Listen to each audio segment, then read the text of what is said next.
secret. One truth no one talks about. Stay with me and like, subscribe, and share if you want more. My mom had barely pulled out of the driveway when I started thinking about that frozen lasagna in the freezer.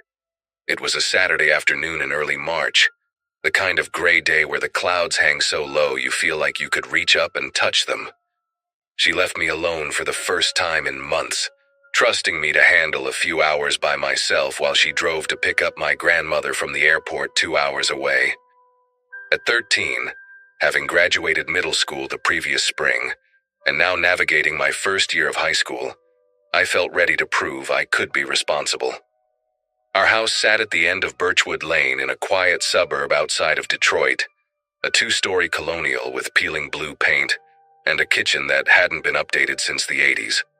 My dad had moved out the year before and money was tight, which explained why half our appliances were held together with duct tape and prayers. The microwave was one of them.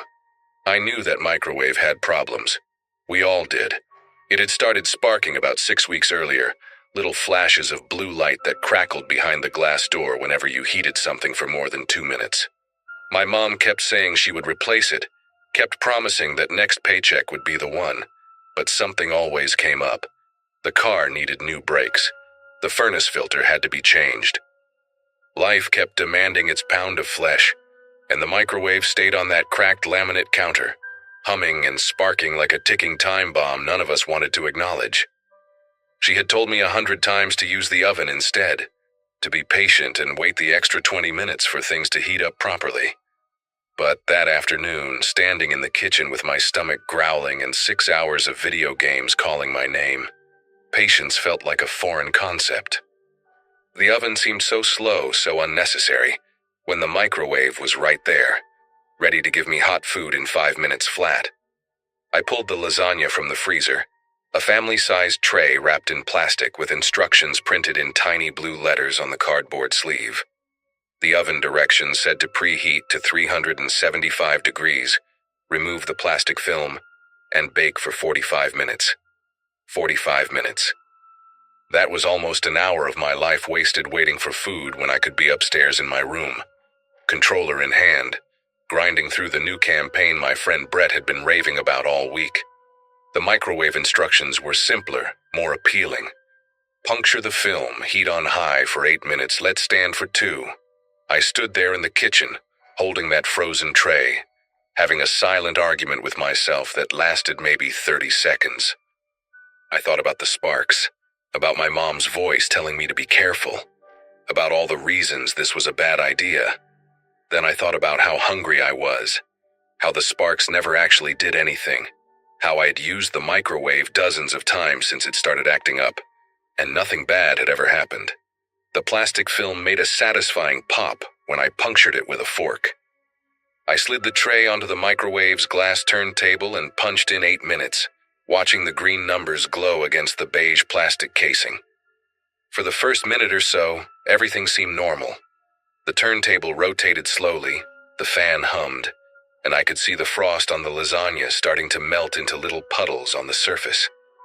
I leaned against the counter and pulled out my phone, scrolling through messages from Brett about strategy tips for the game. I was reading something about a secret weapon location when I heard the first crackle. It was louder than usual, a sharp snap that made me look up from my screen. Through the microwave door, I saw a flash of blue light near the back corner, right where the magnetron sat behind the inner wall. I should have stopped it right then. I should have hit cancel and accepted that the universe was telling me something. Instead, I just watched, telling myself it would be fine. It was always fine. The second crackle came with a sound I had never heard before. A wet, sizzling pop like bacon hitting a hot pan. A ribbon of orange flame curled up from somewhere behind the turntable, licking at the plastic film covering my lasagna. For a moment I just stared at it, my brain refusing to process what my eyes were seeing. Fire. There was actual fire inside the microwave. The flame grew brighter, feeding on the melting plastic, and suddenly thick black smoke began pouring out from the gaps around the door. The smell hit me next, acrid and chemical, burning the inside of my nose and making my eyes water instantly. I lunged forward and jabbed the cancel button, but the damage was already done. When I yanked open the door, a wave of heat slammed into my face and I stumbled backward as flames jumped from the ruined lasagna tray onto the paper towel roll my mom kept next to the microwave. Within seconds, that entire roll was a torch, flames racing up toward the wooden cabinets above the counter. Panic is a strange thing. It shuts down the logical part of your brain and leaves you operating on pure instinct, which sounds useful until you realize your instincts are terrible. My first thought was not to call 911. My first thought was not to run outside and get help from the neighbors. My first thought, the one that consumed every fiber of my being in that moment, was that my mom was going to kill me. She trusted me. She left me alone for the first time in forever, and within an hour I had set the kitchen on fire using the one appliance she specifically told me not to use. I could not let her find out. I could not let anyone find out. So instead of doing any of the smart things, the things they taught us in school during Fire Safety Week, I grabbed a dish towel from the drawer and started swatting at the flames like I was trying to kill a wasp. The towel caught fire almost immediately, and I dropped it with a yelp, watching it land on the linoleum floor where it began to scorch a black mark into the faded yellow surface. Water. I needed water. I spun around and grabbed the biggest pot I could find from the cabinet next to the stove, a heavy stainless steel thing my mom used for making spaghetti. I shoved it under the faucet and cranked the handle all the way, watching the water fill the pot with agonizing slowness, while behind me the fire crackled and grew. The cabinets were fully engulfed now, old dry wood that had been soaking up cooking grease for decades, and the flames were spreading across the ceiling in a rolling wave of orange and black. The smoke detector finally woke up, screaming its high-pitched alarm that drilled into my skull like a dentist's tool. I hauled the pot out of the sink, water sloshing over the sides and soaking my socks, and I threw it at the base of the flames with all the strength I had. The water hit the fire with a hiss and a cloud of steam, but it barely made a dent. The flames just flickered for a second, and then roared back to life, angrier than before, as if I had insulted them by trying something so pathetic. I filled the pot again, and again, and again. Each time I threw water at the fire, and each time it seemed to do absolutely nothing.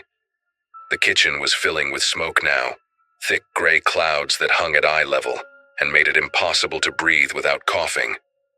My lungs burned, my eyes streamed with tears. I could barely see the sink anymore, just fumbled for the faucet by memory while the world around me dissolved into chaos.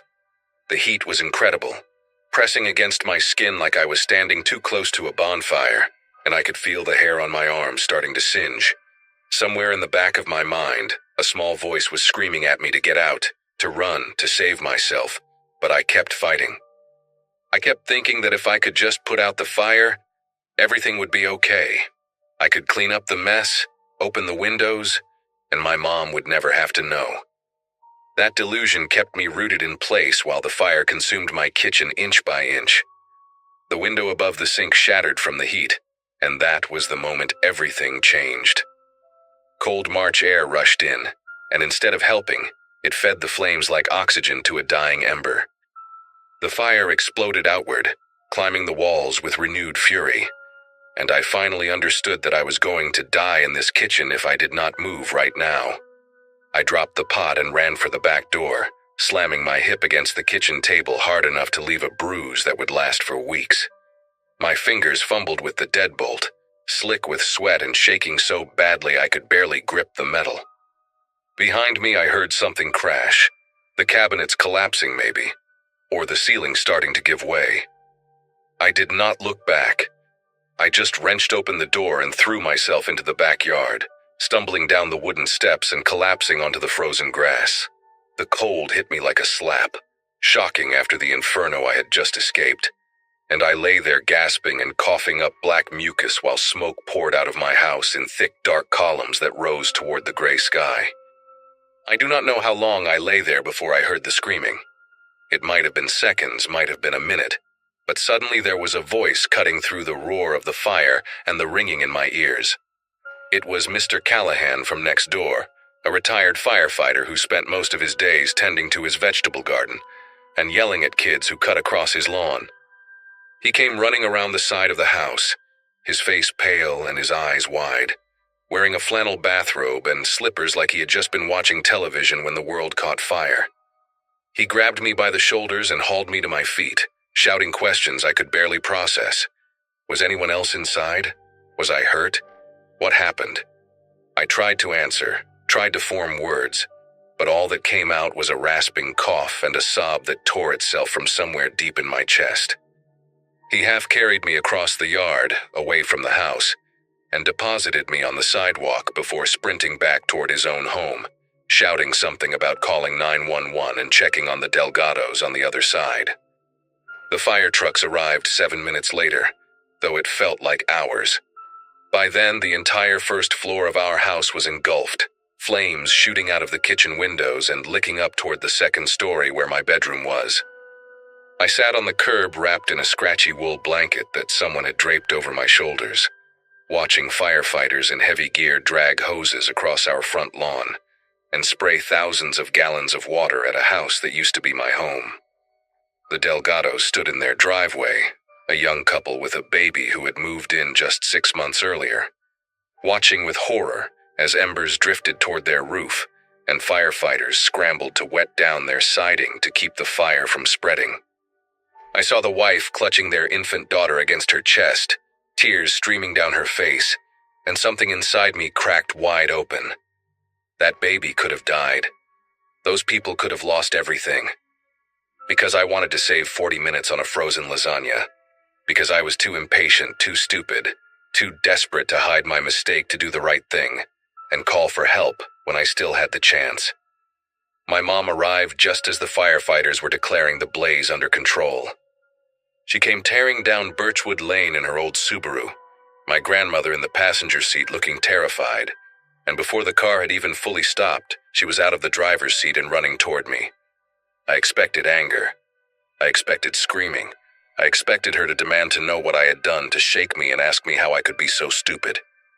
Instead, she just dropped to her knees on the wet pavement and pulled me into her arms so tight I could barely breathe, sobbing into my smoke-stained hair while she repeated over and over that I was okay, that I was alive, that nothing else mattered.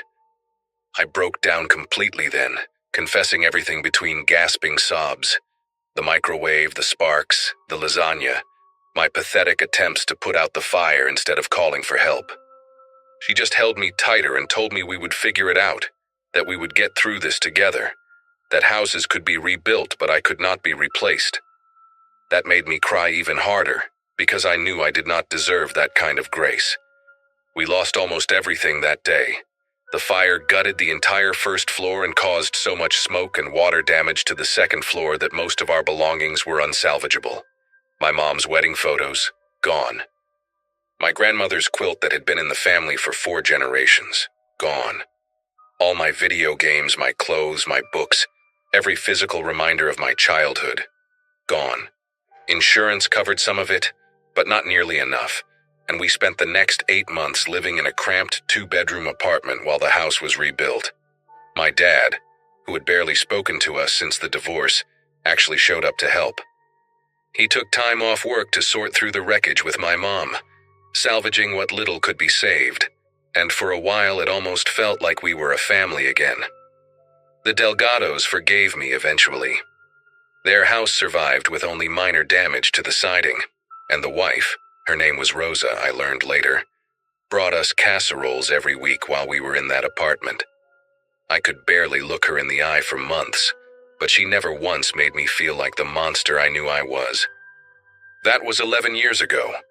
I am 24 now, working as an electrician of all things, and I think about that day more often than I would like to admit. I still cannot use a microwave without checking it obsessively, without standing right there watching through the glass door for any sign of trouble. The smell of burning plastic makes me nauseous. Smoke alarms send me into a spiral of anxiety that takes hours to shake. But here's the thing I learned from that day, the lesson that burned itself into my brain, along with all those other scars. Asking for help is not weakness. Admitting you made a mistake is not failure. The real failure is letting pride and fear turn a small problem into a catastrophe. If I had just called 911 when the fire started, when it was still contained to the microwave, they could have been there in minutes. The damage would have been minimal.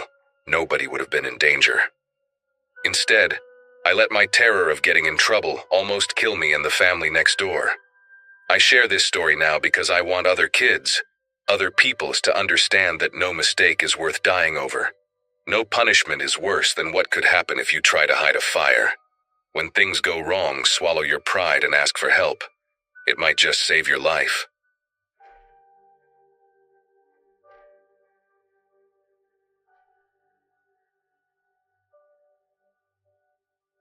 Anyone who has taken a Greyhound at 2 in the morning knows the particular kind of loneliness that settles into your bones when the highway stretches out like a black ribbon under fluorescent rest stop lights.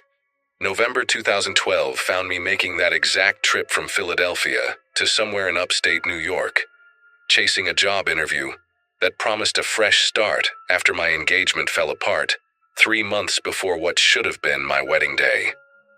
My graduating class from college had already moved on to mortgages and babies, and there I was, 26 according to my driver's license but feeling ancient, dragging a single suitcase and a heart full of desperate optimism onto a half-empty bus that smelled like diesel and someone's leftover fast food. The driver barely glanced at my ticket before waving me toward the back, where the overhead lights flickered with that sickly yellow glow that makes everyone look like they are recovering from something terrible. I picked a window seat about halfway down, pressed my forehead against the cold glass, and watched the Philadelphia skyline shrink into a smear of lights behind us. She got on at the Harrisburg stop, right around 3:30 in the morning when my eyelids had started to grow heavy, and the handful of other passengers had already surrendered to uncomfortable sleep. I noticed her immediately because she moved with this deliberate slowness, like someone who had all the time in the world and wanted you to know it. She was maybe 60, with silver hair pulled back in a tight bun, and these pale blue eyes that seemed almost colorless under the dim bus lights. She wore a hand-knitted cardigan the color of dried roses and carried a large woven basket covered with a checkered cloth, the kind you see in old paintings of country picnics. When she stopped at my row and smiled down at me, I automatically pulled my bag from the empty seat beside me, the way you do when you are raised to be polite, even when every part of you just wants to be left alone. She settled in next to me with a soft sigh, arranging her basket on her lap with careful, almost ceremonial movements, and turned to face me with a warmth that felt rehearsed somehow, like she had practiced that exact smile in a mirror until it looked natural enough. Her name was Dorothy, she told me within the first 5 minutes, and she was heading to visit her grandson in Syracuse for his birthday. She asked me questions with this gentle persistence that made it hard to give short answers. Where was I going? What did I do for work? Did I have family waiting for me at the other end? I found myself telling her about the job interview, about the marketing position at a small firm that had seemed like a lifeline, when the email arrived in my inbox 2 weeks ago. She listened with her head tilted slightly to one side, making these small humming sounds of acknowledgement that grandmothers make when they want you to know they are paying attention.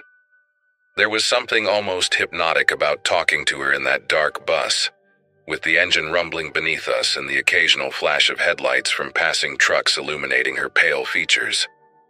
She patted my hand at one point and told me I seemed like a lovely young woman, that good things were surely coming my way, and I remember feeling this strange mixture of comfort and unease, like when a stranger stands just a little too close to you in an elevator. About an hour into our conversation, Dorothy lifted the checkered cloth from her basket and revealed rows of small pastries wrapped in wax paper, each one golden brown and glistening with what looked like honey glaze. She told me she had baked them for her grandson but had made far too many, that her eyes were always bigger than her kitchen could handle, and she laughed at her own joke with this tinkling sound that seemed too delicate for her age. She pressed one of the pastries into my hand before I could refuse, insisting that I looked hungry, that a young woman traveling alone at this hour needed something sweet to keep her spirits up. The pastry was still slightly warm somehow, which should have struck me as strange given that she had boarded the bus over an hour ago. but my stomach growled at the sight of it, and my brain was foggy from exhaustion. I took a bite to be polite, and the taste flooded my mouth.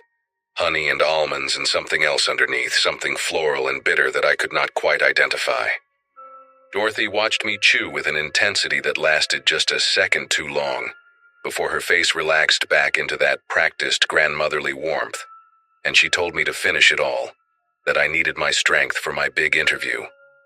The first wave hit me about 20 minutes later, this soft heaviness that started behind my eyes and slowly poured down through my skull like warm syrup. I thought it was just exhaustion finally catching up to me, the accumulated weight of sleepless nights spent crying over wedding deposits I would never get back, and apartments I could no longer afford on my own. My limbs began to feel distant, like they belonged to someone else and I was just borrowing them for the night. The window glass against my temple seemed to pulse with the vibration of the bus, and the passing lights on the highway started leaving long trails across my vision, streaking like comets in slow motion. I tried to sit up straighter, to shake off whatever was pulling me under, but my body refused to cooperate with the simple command. Dorothy's voice reached me through what felt like layers of cotton, asking if I was feeling all right, if perhaps I should rest my eyes for a little while. Her hand found my shoulder and guided me gently down until my head was resting against the seat back, and the last thing I saw clearly was her face hovering above me, that smile still fixed in place but her eyes now sharp and attentive, watching me the way a cat watches a bird with a broken wing. I do not know how long I drifted in that strange half-sleep, that place where you are aware of the world around you but cannot quite reach it. Sounds came to me distorted and fragmented, the rumble of the engine, the occasional cough from somewhere behind us, and beneath it all, a low murmuring that I slowly realized was Dorothy's voice. She was no longer speaking to me. I forced my eyes open just a crack, just enough to see through my lashes without alerting her that I was conscious, and I saw her leaning forward toward the aisle, her lips moving close to someone's ear. The driver. He had left his seat at some point. The bus must have stopped, though I had no memory of it, and he was crouched in the aisle beside Dorothy, his head bent toward hers like they were sharing secrets at a church social. I caught fragments of words, pieces of a conversation that made no sense to my drugged mind. The one, perfect age, service road past exit 47. The driver nodded once, twice, and then his eyes flicked toward me, just for a second, and in that moment I saw something that burned through the fog in my brain. He was not checking if I was comfortable, he was checking if I was unconscious enough. Panic is a strange thing when your body will not let you express it. My heart hammered against my ribs. I could feel it pounding like a fist trying to break through a locked door, but outwardly I remained still, limp, my breathing slow and shallow. The driver returned to his seat, and the bus lurched forward again, but something had changed. The smooth rhythm of the highway was gone, replaced by rougher roads, the occasional bump that made my head loll against the seat in a way that would have been painful if I could feel pain properly anymore. Through the window I could see that the lights had disappeared. No more passing trucks or distant farmhouses, just darkness pressing against the glass like a living thing. Dorothy hummed softly beside me, this tuneless melody that might have been a lullaby in another context, but here, in this moment, sounded like something you would hear in a nightmare you cannot wake from. I tried to move my fingers, just a twitch, just something to prove to myself that I still existed inside this useless body, and after what felt like an eternity I managed to curl my pinky finger against my palm. It was not much, but it was enough to tell me the drug was not as strong as they thought, or maybe I had not eaten enough of that pastry, or maybe pure terror was burning through the chemicals faster than they expected. The bus slowed and turned again, gravel crunching beneath the tires now, and I risked opening my eyes just a fraction wider. We were on some kind of service road, the pavement cracked and neglected, weeds pushing through the asphalt on either side. Up ahead, I could see a structure taking shape in the darkness, a building, low and sprawling, that might have been a warehouse or an old processing plant, The kind of place that dots the rural stretches between major cities like forgotten teeth in a rotting mouth. There were no lights in the windows, but I could make out vehicles parked near the entrance, 3 or 4 of them, and figures moving in the shadows near a loading dock. Dorothy shifted beside me and I let my eyes fall closed again, keeping my breathing steady, even as every instinct screamed at me to run, to fight, to do something. She leaned close to my ear and whispered that we were almost there, that everything was going to be fine, that I was going to meet some very nice people who had been waiting for someone just like me. Her breath smelled like peppermint and something sour underneath, and I realized with horrible clarity that she had done this before, probably dozens of times, riding buses through the night and selecting women who traveled alone, women who no one would miss until it was far too late. The bus groaned to a stop and the engine cut off, leaving behind a silence so complete I could hear my own heartbeat echoing in my ears. Dorothy stood up, smoothing her cardigan with those careful hands, and called out something to the driver about helping her with the package. That word, package, hit me like ice water, cutting through the remaining fog with brutal efficiency. I was not a passenger to her, not a person, just cargo to be delivered and forgotten. Through my barely open eyes, I watched her step into the aisle and move toward the front of the bus, her woven basket left behind on the seat like a prop that had served its purpose. The driver was already outside. I could hear his footsteps on the gravel, and then voices. Male voices, at least 2 of them, speaking in low tones that I could not make out. This was my only chance. I knew it with a certainty that came from somewhere primal, somewhere beneath thought or reason. If I let them take me off this bus, if I let them get me inside that building, I would never see daylight again. My mother would spend years wondering what happened to her daughter, filing missing person reports that would go nowhere, holding on to hope that would slowly curdle into grief. I could not let that happen. I refused to let that happen. My body moved before my mind fully committed to the plan, some desperate survival instinct overriding the chemicals still sluggish in my blood.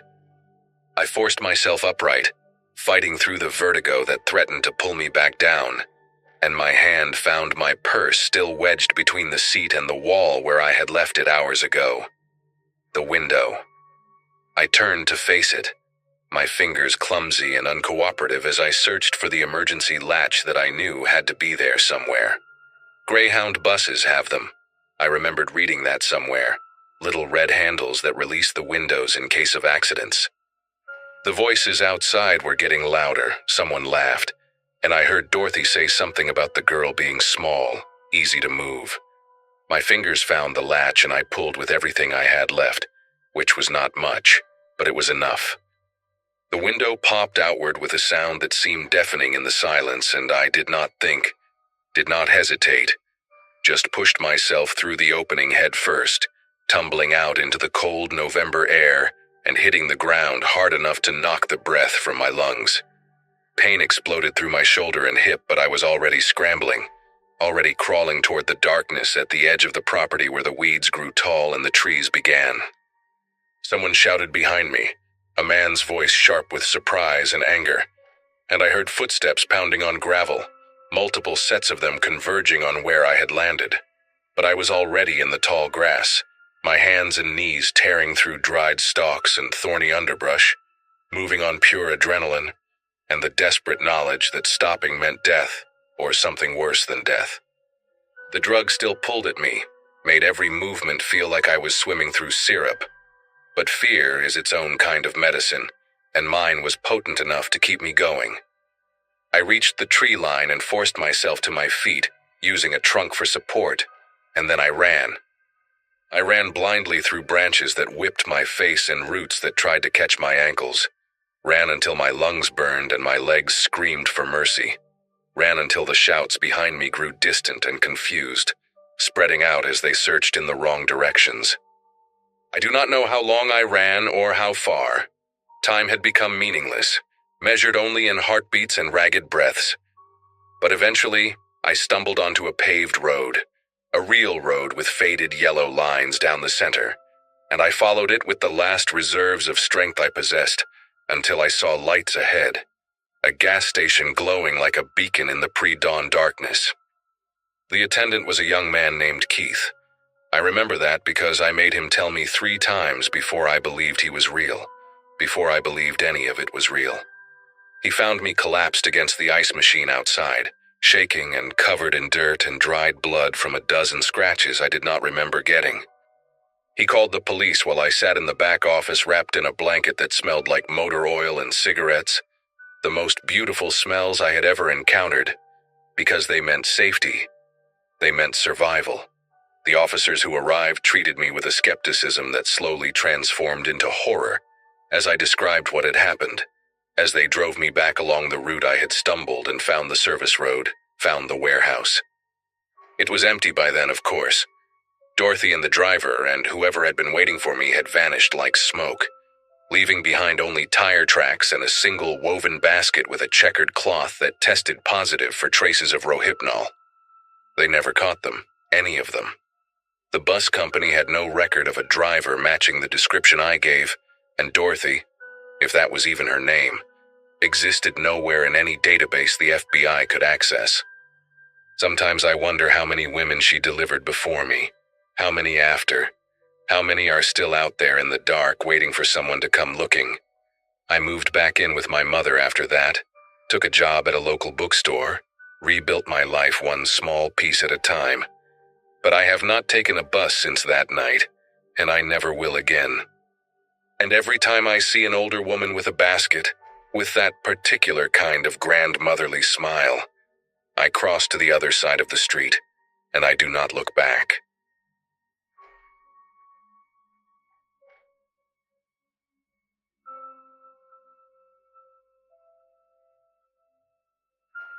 Driving for a rideshare app was supposed to be temporary, just something to help pay off student loans, while my actual career figured itself out. By the fall of 2017, my college graduation was already 2 years behind me, and the marketing degree I had worked so hard for sat collecting dust while I spent my nights picking up drunk college kids and businessmen who needed airport runs at ungodly hours. That particular Friday night started like any other. I had logged on around 9, hoping to catch the bar crowd and maybe squeeze in a few decent fares before calling it quits around 2 in the morning. The first few hours were uneventful, mostly short trips downtown, a couple heading to a concert venue, the usual. Around midnight, I pulled into a gas station parking lot off Route 34 to grab a coffee and check my phone. The app had been slow for about 20 minutes, and I was debating whether to just head home early. That is when the ping came through, and I remember staring at it longer than I should have. The pickup location was about 15 miles outside of town, way out on Miller Road where the streetlights stopped and the farmland started. The passenger had a 4.2 rating, which was not great but not terrible either. The destination field just said gas station, which was vague enough to make me hesitate. Everything in my gut told me to decline the ride.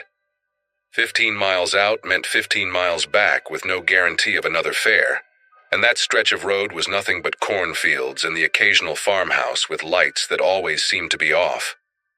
But here is the thing about driving rideshare. Your acceptance rate matters. Too many declined rides and the algorithm starts punishing you, sending you fewer requests, pushing you down some invisible list. I had already skipped 2 rides earlier that night because of bad vibes, and I could not afford another hit.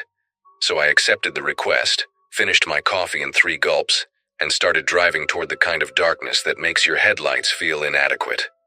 The drive out to Miller Road took about 25 minutes, and with each mile the world seemed to shrink down to just my car and whatever the headlights could reach. No other vehicles, no houses with porch lights on, just flat stretches of farmland broken up by the occasional cluster of trees that looked like black smudges against the slightly less black sky. My GPS kept telling me to continue straight, and I remember thinking how strange it was that someone would request a ride from out here. There were no bars, no restaurants, nothing that would explain why a person would be stranded in this specific spot at nearly 1 in the morning. When I finally got close to the pickup location, I saw the car first.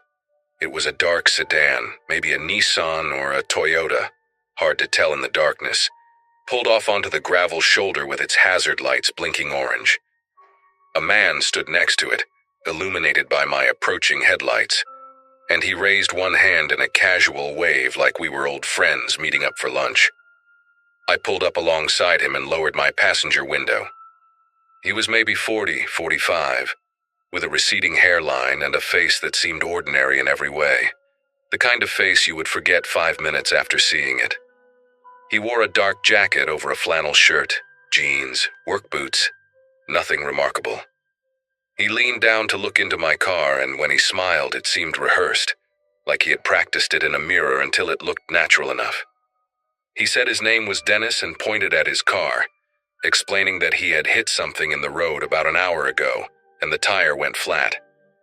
No spare in the trunk, phone almost dead, so he had requested a ride to the nearest gas station to get help. It all sounded reasonable. Flat tires happen all the time. People get stranded on empty roads every single night. But something about the way he kept glancing back at his car, quick little looks like he was checking to make sure it was still there, made me wish I had trusted my earlier instinct and declined this ride when I had the chance. He climbed into the back seat, and immediately I noticed the smell. It was faint at first, something metallic underneath the stronger scent of sweat and what might have been gasoline. I figured he had been messing around with his car trying to fix the tire himself, maybe cut his hand on something, got some fuel on his clothes while checking under the hood. People smell like all kinds of things, and I had learned not to judge.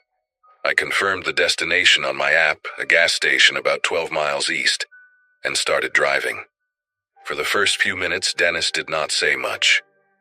He sat behind me, not directly behind the driver's seat, but off to the right where I could see him in the rearview mirror if I adjusted it slightly. He was looking out the window at the darkness passing by, his fingers tapping an irregular rhythm on his knee.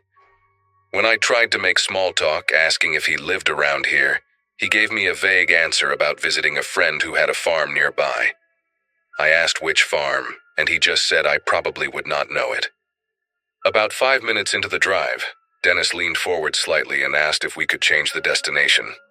He said his buddy actually lived closer to Ridgewood, which was a small town about 30 miles in the opposite direction from where we were heading. He said his buddy could come pick him up from there, that it would be easier than dealing with the gas station and a tow truck at this hour. I told him that was a pretty significant change, that it would add a lot to the fare, but he waved his hand like money was not a concern. Something about the way he said it made me uneasy, this casual dismissal of cost from a guy whose car did not even have a spare tire in the trunk. But I was already out here in the middle of nowhere, and a longer fare meant more money, so I updated the destination and took the next left onto County Road 9. That road was even darker than Miller Road, if that was possible, with trees pressing in close on both sides like walls. Dennis settled back into his seat, and I caught him checking his phone, the screen lighting up his face in brief flashes. He was not texting anyone.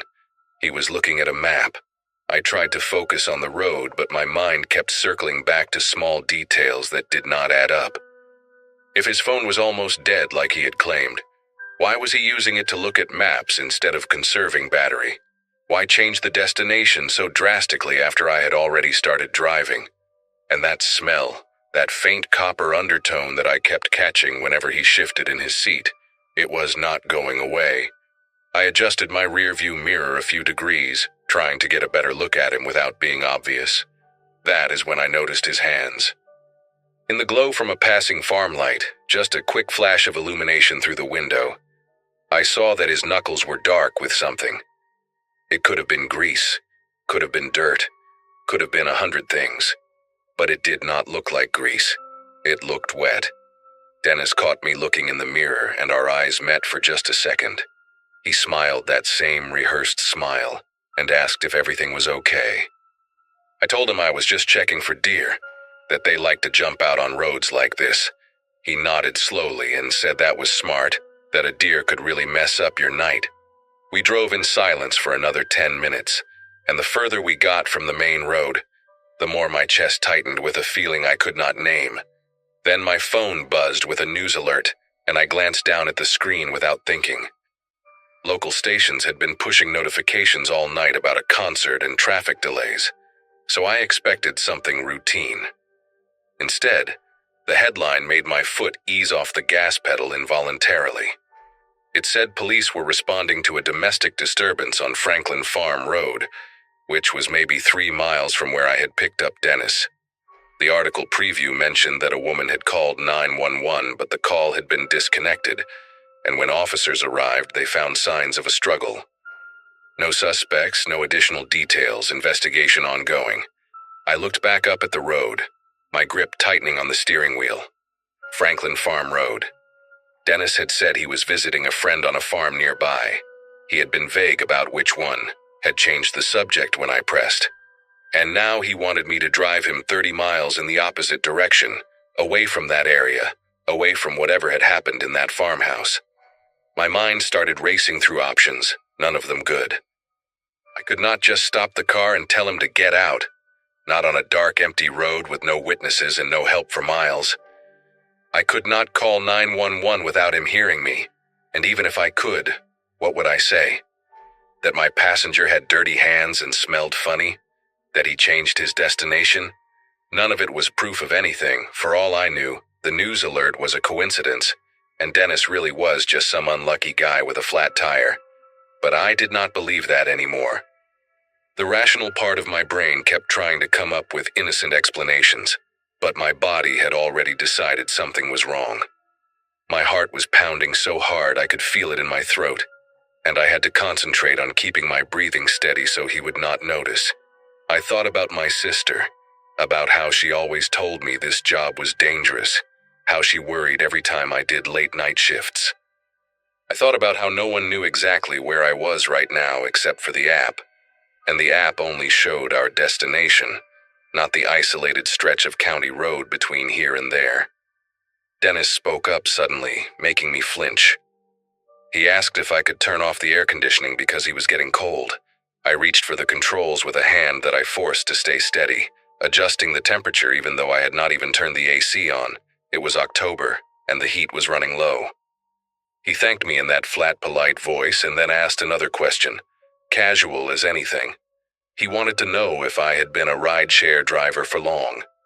I told him about a year, keeping my answers short, trying not to let my voice crack. He said that was interesting, that he bet I met a lot of different people doing this job. I agreed that I did. Then he asked if I ever got scared, picking up strangers late at night in the middle of nowhere. The question hung in the air between us like smoke. I could see his face in the rearview mirror, half lit by the glow of the dashboard, and he was watching me with an expression I could not read. I told him no, that most people were just regular folks trying to get somewhere. He nodded slowly and said that was good, that fear could make people do stupid things. That is when I made my decision. About 2 miles ahead, I knew there was a 24-hour truck stop right off the highway exit, a place called Big Earl's that catered to long-haul drivers and always had at least a dozen rigs parked in its lot at any given hour. I had stopped there before for coffee on slow nights, and I remembered the bright fluorescent lights, the security cameras mounted on every corner, the constant flow of truckers coming and going. If I could get there, I would be surrounded by people and witnesses.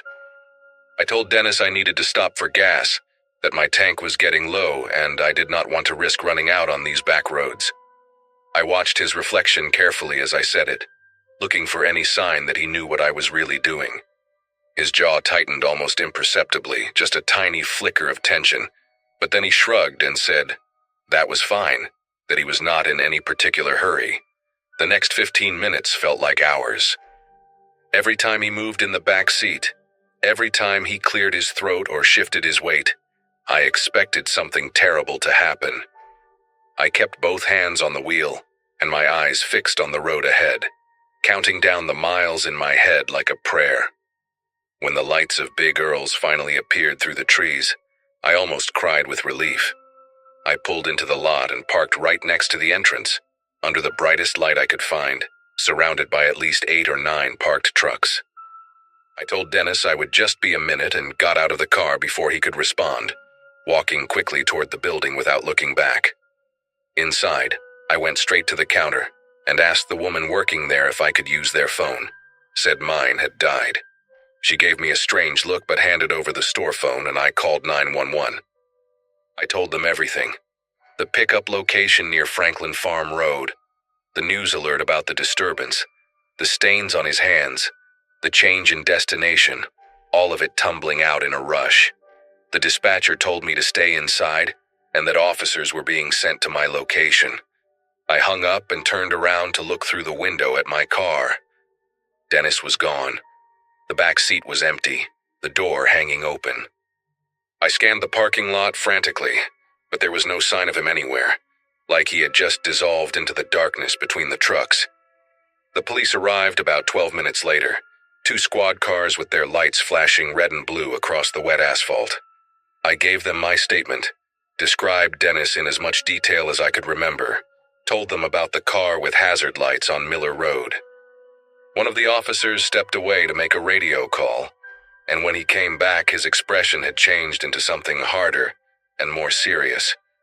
He told me that the disturbance on Franklin Farm Road had been upgraded to something worse. A woman named Constance Pruitt, 41 years old, had been found dead in her kitchen by responding officers. Her estranged husband, Dennis Pruitt, was wanted for questioning. The officer showed me a photo on his phone, a driver's license picture, and my stomach turned when I recognized those ordinary, forgettable features. That face I had been looking at in my rearview mirror for the past hour. They found his car on Miller Road, just like I said, and in the trunk, wrapped in a plastic tarp, they found a hunting knife and a woman's purse with Constance Pruitt's ID inside. He had been using my car to escape, to put distance between himself and what he had done to his wife, and I had almost driven him all the way to freedom. They caught Dennis Pruitt 3 days later at a bus station in New Jersey, trying to buy a ticket to somewhere far away. He was convicted of second-degree murder the following spring and sentenced to 25 years. I followed the trial from a distance, reading articles online but never attending in person. I could not bring myself to sit in that courtroom and look at him again. I quit driving for the rideshare app that same week and never went back. Took a job at a warehouse that paid less but let me sleep at night. Sometimes I still think about that ride, about how close I came to being another part of his story instead of just a witness to it. I think about how I almost ignored my instincts because I was worried about my acceptance rate, about an algorithm punishing me for being cautious. And I think about Constance Pruitt, about how her last moments were spent in her own kitchen with a man she had once trusted enough to marry. I never met her, never even saw a photo beyond what appeared in the news coverage, but I carry her with me somehow. Every time I get into a car with a stranger now, whether I am the driver or the passenger, I remember that ordinary faces can hide extraordinary darkness, and that sometimes the only thing standing between you and something terrible is the decision to trust your gut when it tells you to run.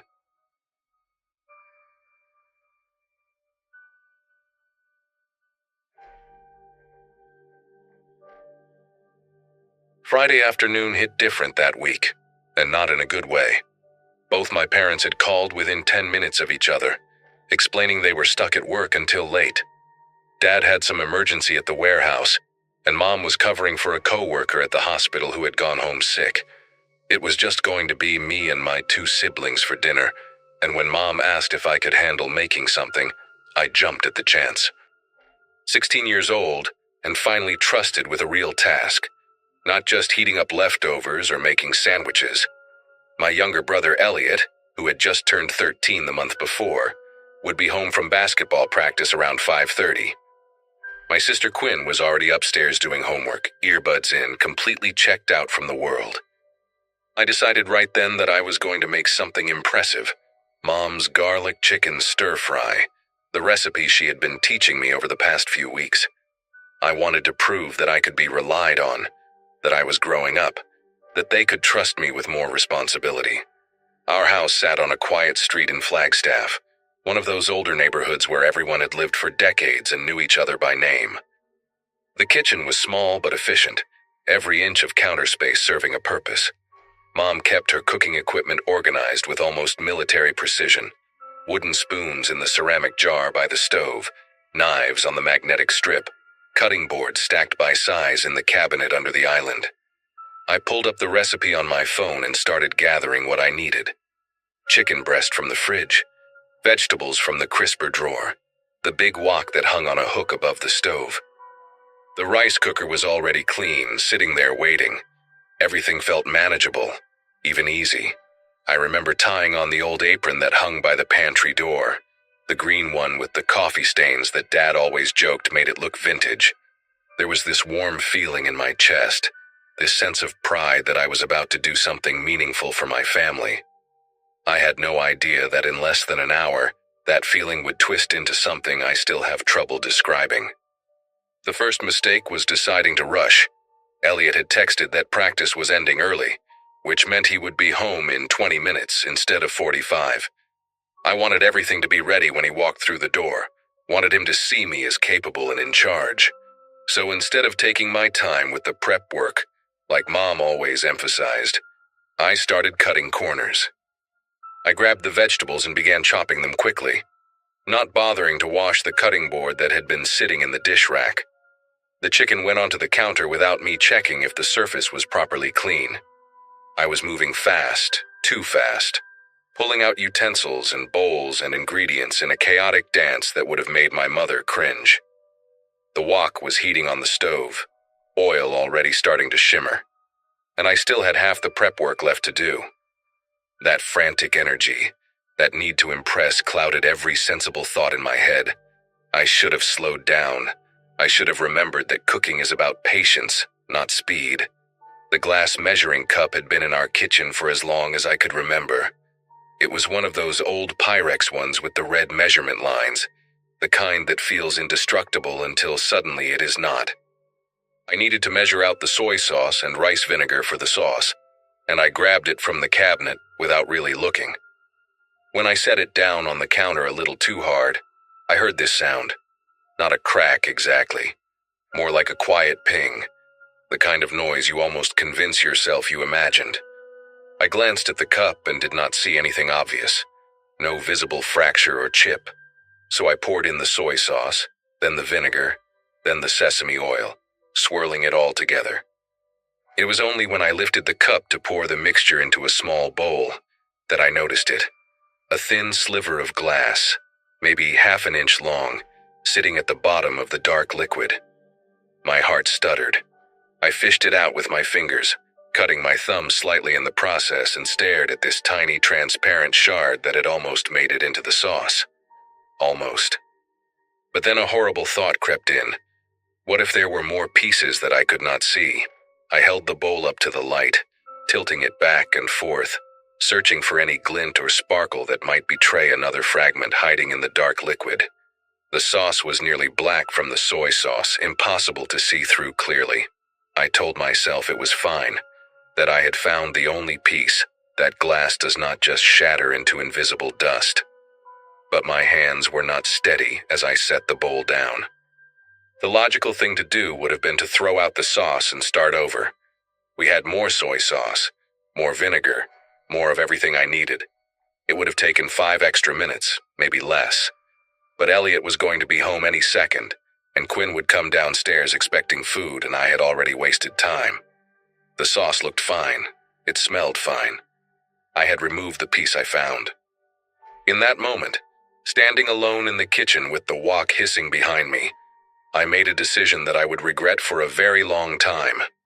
I decided to use the sauce anyway.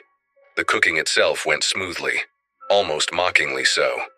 The chicken sizzled perfectly when it hit the hot oil, turning golden brown in all the right places. The vegetables kept their crunch, their colors bright and appealing.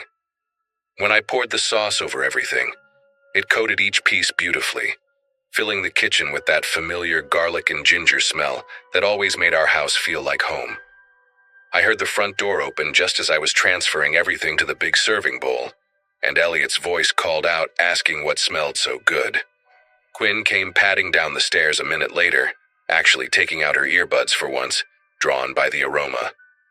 They both stood in the kitchen doorway looking impressed, and I felt this surge of pride that almost drowned out the gnawing anxiety in my gut. I served them each a plate, rice on one side, stir-fry piled high on the other. We sat down at the kitchen table together, and as I watched my brother and sister raise their forks, something cold and sharp settled in my chest. What had I done? Every single bite they took felt like a countdown to disaster. Elliot was shoveling food into his mouth the way 13-year-old boys do, barely chewing, talking between bites about some kid on his team who could not make a free throw to save his life. Quinn ate more slowly, scrolling through her phone with one hand, but she was still eating, still swallowing pieces of chicken and vegetables that might contain microscopic shards of glass. I pushed my own food around the plate, unable to bring myself to actually eat any of it.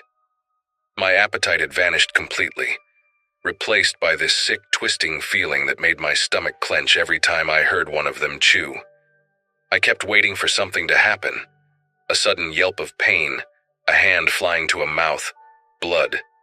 The rational part of my brain kept insisting that everything was fine, that I was overreacting, that one tiny chip from a measuring cup could not possibly have contaminated an entire batch of sauce. But the other part, the part that would not shut up, kept reminding me that glass can slice through soft tissue like butter, that internal cuts can cause bleeding you cannot see until it is too late. Elliot asked me why I was not eating, and I had to come up with a lie on the spot. I told him I had been snacking while cooking and was not that hungry, which he accepted without question.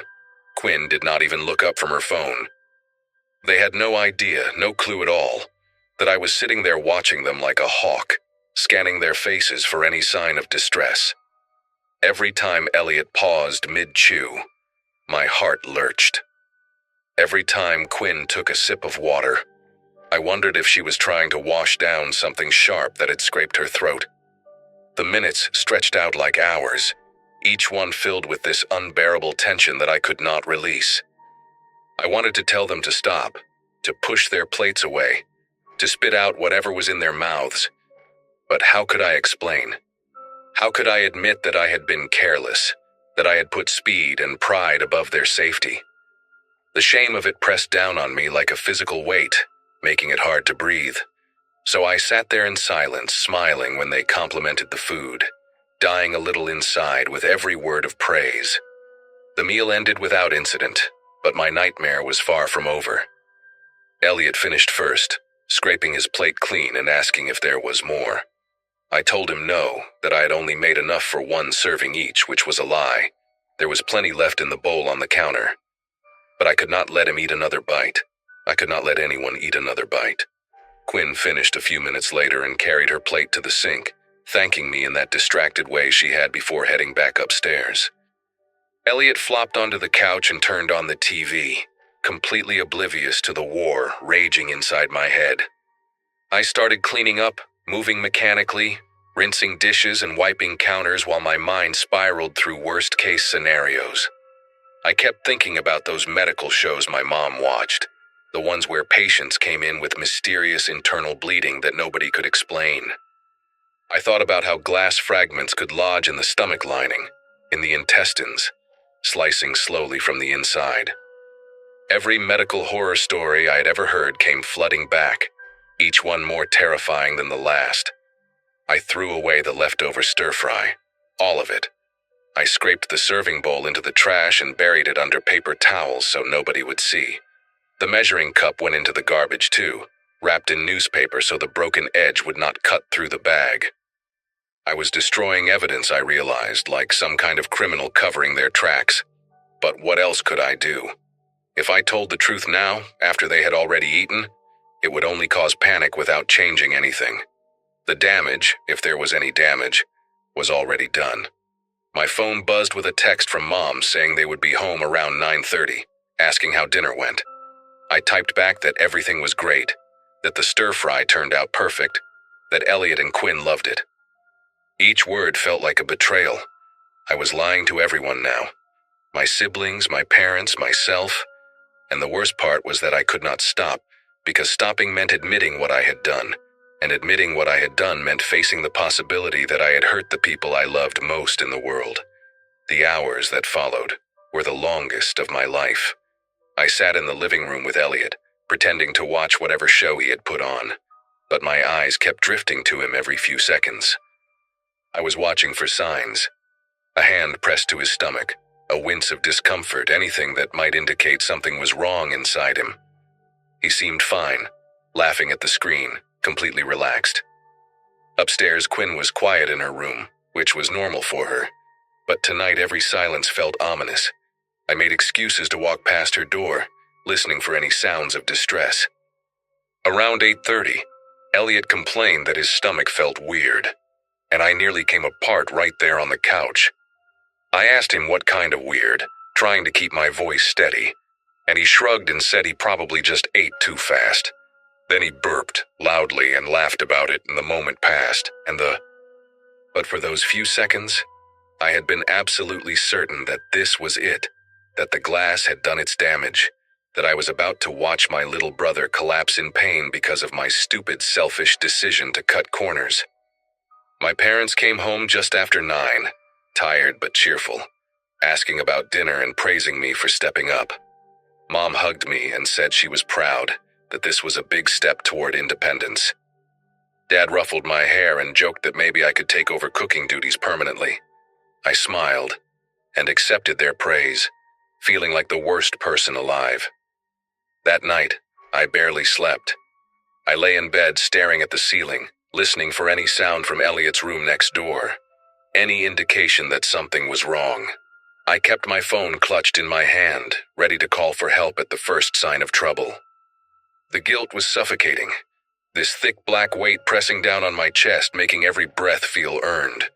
I had gambled with my family's safety because I was too embarrassed to admit a mistake, too proud to start over, too eager to impress. And now all I could do was wait and hope that I had not destroyed everything with one careless, cowardly choice. The next morning came slowly, gray light creeping through my blinds after what felt like an eternity of darkness. I heard Elliot's alarm go off through the wall, heard him shuffle to the bathroom, heard the toilet flush and the faucet run. Normal sounds. Living sounds. I got up and found Quinn already in the kitchen, pouring cereal, looking exactly the same as she always did on a Saturday morning. Elliot came downstairs a few minutes later, complaining about having to go to an early practice, but otherwise completely fine. No pain, no blood, no emergency. I watched them both eat breakfast, searching their faces one more time for any hint of suffering, and found nothing. The relief that washed over me was so intense I had to grip the counter to stay upright. They were okay. Somehow, impossibly, they were okay. The glass must not have made it into the food, or maybe there had only been that one piece after all. I would never know for certain, and that uncertainty would stay with me for a long time. But in that moment, standing in the morning light of our kitchen, I made a promise to myself. Never again would I let pride or embarrassment push me into a decision that could hurt someone I loved. I never told my family what happened that night. Part of me still thinks I should have, that they deserve to know the risk I put them in, even if nothing came of it. But the moment passed, and days turned into weeks, and eventually it felt too late to bring it up. What I did do was change.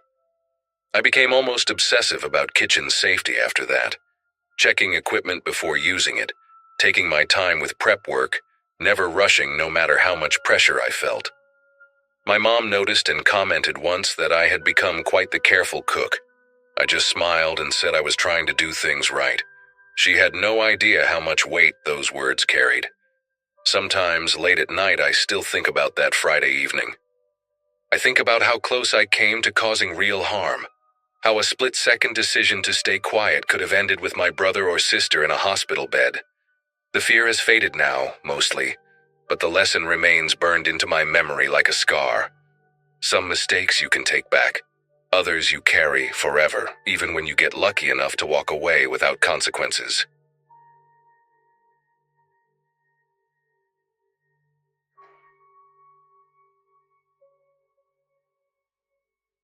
Finding affordable housing in Denver had become my personal nightmare long before I met the person who would turn my actual life into one.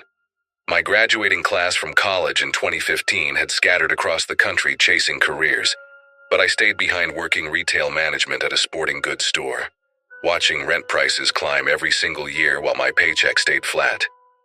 By the spring of 2023, my landlord announced he was selling the duplex where I had lived for 4 years, and suddenly I had 60 days to find somewhere new. Every apartment I toured wanted first month, last month, security deposit, and proof of income at 3 times the rent. My savings account had maybe $2,000 in it. My parents lived in Arizona on a fixed income and could not help. I started looking at shared housing situations out of pure desperation, scrolling through listings late at night after closing shifts, hoping to find something that would not drain every dollar I earned. The ad for the house on Sycamore Drive seemed almost too good. A 3-bedroom place where one tenant had just moved out, leaving a furnished room available for $600 a month, utilities included. The current resident was a guy named Darren Whitfield, who described himself as quiet, clean, and respectful of boundaries. I messaged him on a Saturday morning and he responded within minutes, inviting me to come see the place that afternoon. When I pulled up, the house looked decent enough from the outside. A small single-story with beige siding, a chain-link fence around a patchy yard. Nothing fancy, but nothing falling apart either. Darren answered the door wearing khaki pants and a plain blue polo shirt, his brown hair neatly combed, his handshake firm but not aggressive. He spoke softly, almost too softly, and I remember leaning in slightly to hear him as he showed me around the kitchen and living room. Everything was tidy. He asked about my job, nodded politely at my answers, and mentioned he worked remotely doing data entry for an insurance company. When I asked about a background check or lease agreement, he waved his hand and said the landlord was pretty relaxed about that stuff, just needed rent on the first of each month in cash, or Venmo. I should have asked more questions. I should have demanded paperwork. But $600 a month with utilities and a move-in date of next week. I signed nothing, shook his hand, and told him I would bring my stuff over the following Friday. The first 2 weeks were fine, even pleasant. Darren kept to himself mostly, spending long hours in his room with the door closed, and when we crossed paths in the kitchen or hallway, he would give me a small nod or ask how my day went in that same quiet voice. I started to think I had lucked out. My bedroom was small but comfortable, with a window that looked out onto the backyard and a lock on the door that actually worked. I bought a mini fridge so I would not have to share the main one, set up my laptop on the desk Darren had left in the room, and started to settle into a routine. Work, home, dinner, sleep, repeat. Sometimes I would hear Darren talking in his room late at night, and I assumed he was on the phone with family or maybe playing some kind of online game with voice chat. The walls were thin enough that I could hear the murmur of his voice but not the actual words. It did not bother me. I wore earplugs to sleep anyway because of traffic noise from the main road 2 blocks over. Everything seemed normal, and I remember texting my friend Corinne that I had finally caught a break on the housing situation. The first strange thing happened on a Wednesday night about 3 weeks after I moved in. I came home from a closing shift around 11, exhausted and looking forward to crashing immediately, and found the back door standing wide open. Not just unlocked, fully open. The screen door pushed out against its hinges, letting in the cool night air and a few moths that had gathered around the porch light. I walked through the house calling for Darren, but his bedroom door was closed and no sound came from inside. I shut and locked the back door, checked the windows, and stood in the kitchen for a long moment trying to figure out what had happened. When I knocked on Darren's door to ask if he had left it open, he answered after almost a full minute, his hair messy like he had been sleeping, blinking at me with this confused expression. He said he had been in his room since 7 and had not touched the back door. His voice was calm, almost too calm, like he was reciting something he had rehearsed. I told myself that maybe I had not locked it properly when I left that morning, that the wind could have pushed it open, that there had to be a reasonable explanation. I went to bed but kept my own door locked, and I did not sleep well that night, listening for sounds in the hallway that never came. After that night, I started paying closer attention to things around the house, and that is when I began noticing details that I had previously overlooked or dismissed. My toothbrush would be in a different spot on the bathroom counter than where I had left it. A jacket I always hung on the back of my desk chair ended up draped across my bed. One morning I found my wallet sitting on the kitchen table even though I distinctly remembered leaving it on my nightstand before falling asleep. Small things, the kind of stuff you can easily convince yourself you imagined or forgot about. But they kept happening, 2 or 3 times a week, and each time I felt this creeping sensation that someone had been in my space while I was gone or asleep. I bought a cheap doorstop from a hardware store and started jamming it under my bedroom door at night in addition to locking it. I also started taking photos of how I left things before work, my desk, my dresser, the position of items on my shelf, so I could compare when I got home. The photos confirmed what I suspected. Things were being moved. Not dramatically, not obviously, just enough that I could tell. When I brought it up to Darren over dinner one evening, asking if he had been in my room for any reason, he looked at me with this blank expression and said no. Why would he go in my room? That would be a violation of my privacy. The way he said the word violation made something tighten in my chest. The late-night talking from Darren's room got worse around the same time. What I had assumed was phone calls or gaming turned into something else entirely. I would wake up at 2 or 3 in the morning to the sound of his voice rising and falling through the wall. Sometimes calm and measured, sometimes sharp and angry, but always just one voice. No pauses for someone else to respond on a phone. No notification sounds or ringtones. Just Darren speaking in complete sentences to nobody I could hear, sometimes for an hour or more. One night I pressed my ear against the wall separating our rooms and listened, trying to make out the words. Most of it was too muffled, but I caught fragments. Something about being watched. Something about trust. A name I did not recognize repeated over and over. Then suddenly the talking stopped mid-sentence, and I heard footsteps cross his room toward the wall where I was listening. I pulled back and held my breath. The footsteps stopped. Neither of us moved. After what felt like 5 minutes, but was probably 30 seconds, I heard him walk back to his bed, and the springs creaked as he lay down. I did not sleep the rest of that night. I just sat on my bed with the lights off, watching my door, wondering what kind of person I had moved in with and why I was still there. The strangers started showing up in early June. The first one came on a Sunday afternoon while I was doing laundry in the garage. I heard the doorbell, then voices in the living room, and when I came inside I found Darren talking to a heavy-set man in a stained gray hoodie who I had never seen before. They both went silent when I walked in. Darren introduced him as an old friend from high school, but the man did not offer his name or shake my hand, just stared at me with these flat, empty eyes until I excused myself and went back to my room. He was gone an hour later, and Darren never mentioned him again. Over the following weeks there were others. A woman with bleached blonde hair and scabs on her arms who arrived at midnight and left before sunrise. A skinny kid who could not have been older than 19, pacing on the front porch and smoking cigarettes until Darren let him in. An older guy with a neck tattoo who showed up 3 different times and always went straight to Darren's room with a backpack that looked full when he arrived and empty when he left. I never learned any of their names. I never saw money exchange hands, but I knew what I was probably looking at, and it terrified me to think about what Darren might be involved in, what might be happening in the room next to mine, while I tried to pretend everything was fine. I should have left. I know that now, and I knew it then, but every time I opened my laptop to search for new apartments, I saw the same impossible numbers that had driven me to Sycamore Drive in the first place. First month, last month, security deposit, application fees, credit checks.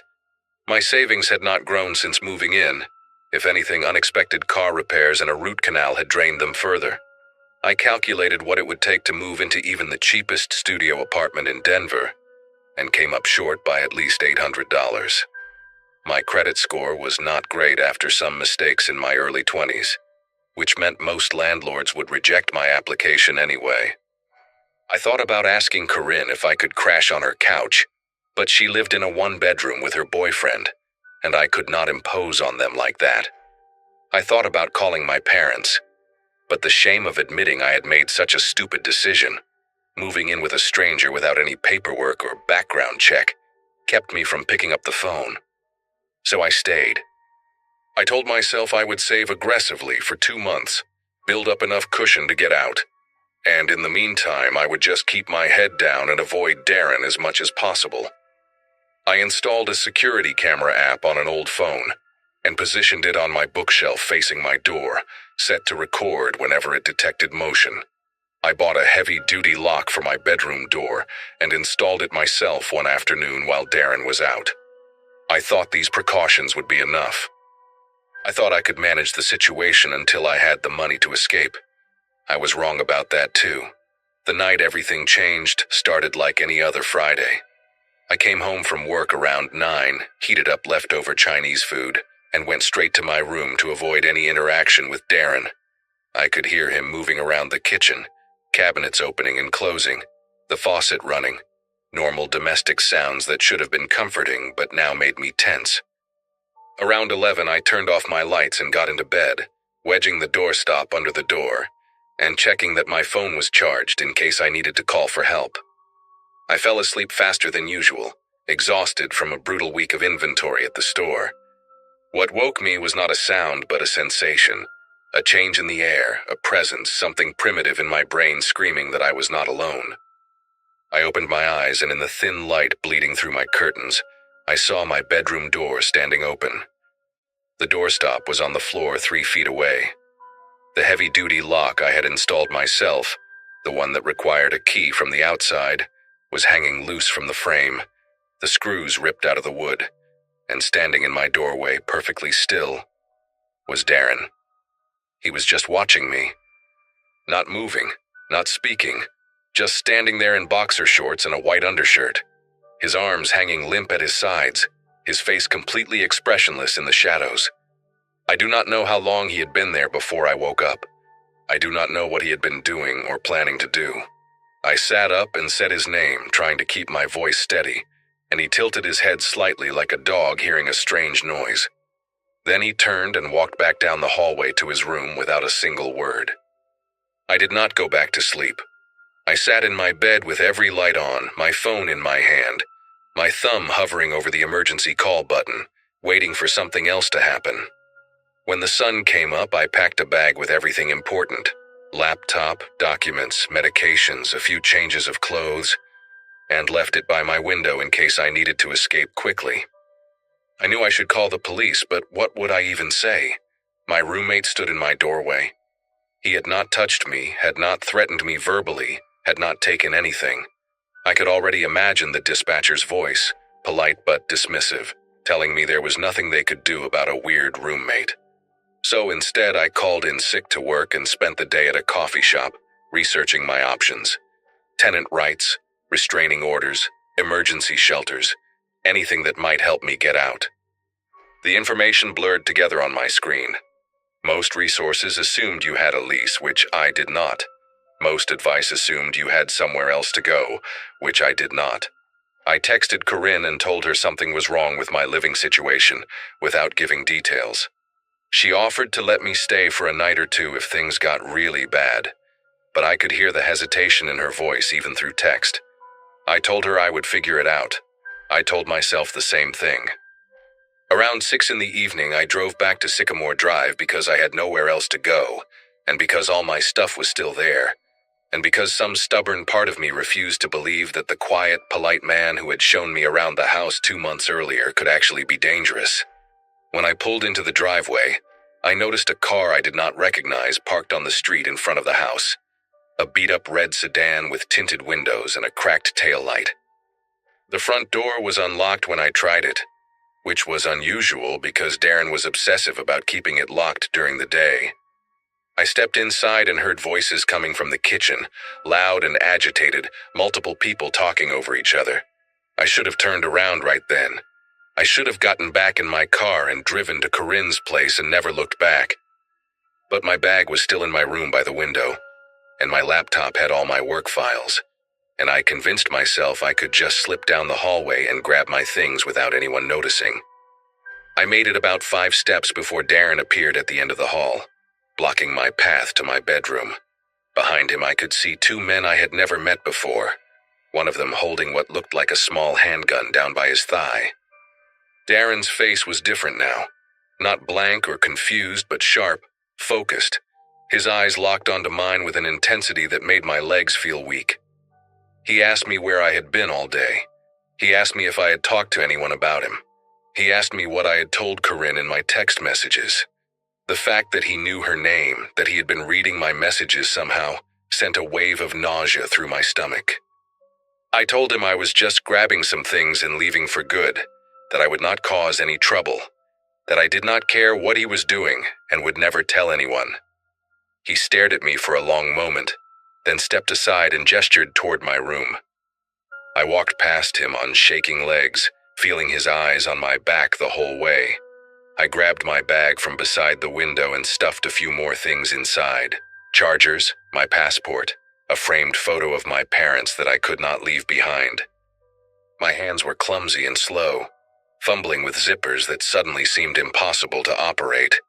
I could hear Darren and the two men talking in low voices in the kitchen, occasional words drifting down the hall. Money, shipment, problem, deal with it. I did not want to know what they were discussing. I just wanted to get out alive. I slung the bag over my shoulder, took one last look at the room that had been my home for 2 months, and walked back down the hallway toward the front door. Darren was waiting there, leaning against the wall with his arms crossed, watching me approach. When I reached for the door handle, he put his hand on my arm, not hard, but firm enough to stop me.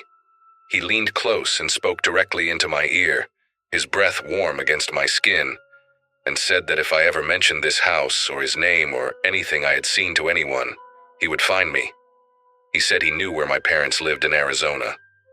He said he had copied all the contacts from my phone one night while I slept. Then he let go of my arm, opened the door for me like a gentleman, and wished me luck finding a new place. I walked to my car without looking back. I drove to Corinne's apartment and sat in my car in the parking lot for 20 minutes before I could stop shaking enough to go inside. I never went back to Sycamore Drive. I never reported Darren to the police because I was terrified of what he might do if I did. I stayed on Corinne's couch for 3 weeks until I found a room in a house with 2 women who insisted on background checks and a formal lease and references from previous landlords. I paid the extra fees gladly. I filled out every form they asked for. And sometimes late at night when I cannot sleep, I think about the other people who might have answered Darren's ad after I left, who might have seen that cheap rent and that tidy house and that soft-spoken man, and made the same desperate choice I did. I hope they were smarter than me. I hope they asked the questions I did not ask. But mostly I just hope they got out too.